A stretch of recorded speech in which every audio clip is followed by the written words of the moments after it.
কোটি টাকার ক্ষয়ক্ষতি করে ধ্বংসের হুমকি দিচ্ছে বিদ্যুৎ। বিদ্যুতের ছোবলে ধ্বংস হচ্ছে পরিবার সহ ব্যবসায়ীরা।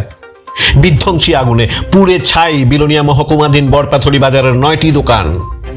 এই ভয়াবহ অগ্নিকাণ্ডের অভিযোগের আঙুল বৈদ্যুতিক শক সার্কিটের দিকেই।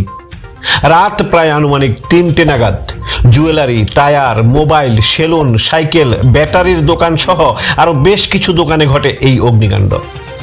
গভীর রাতে আগুনের লেলিহান শিখা নেবানোর জন্য ঘটনাস্থলে ছুটে আসে অগ্নি নির্বাপক বাহিনীর 2টো ইঞ্জিন।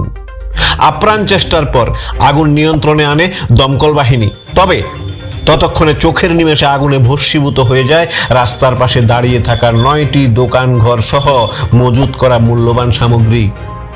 এই অগ্নিকাণ্ডের ফলে কোটি টাকার উপরে ক্ষয়ক্ষতি হয়েছে বলে অনুমান সংশ্লিষ্ট এলাকার প্রত্যক্ষদর্শীদের।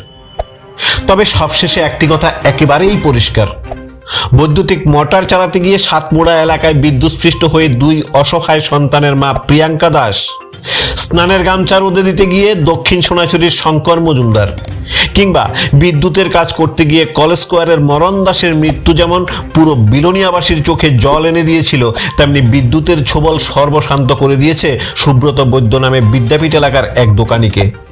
একেবারে ধ্বংস করে দিয়েছে বড়পাথড়ি এলাকার 9 জন ব্যবসায়ীকে।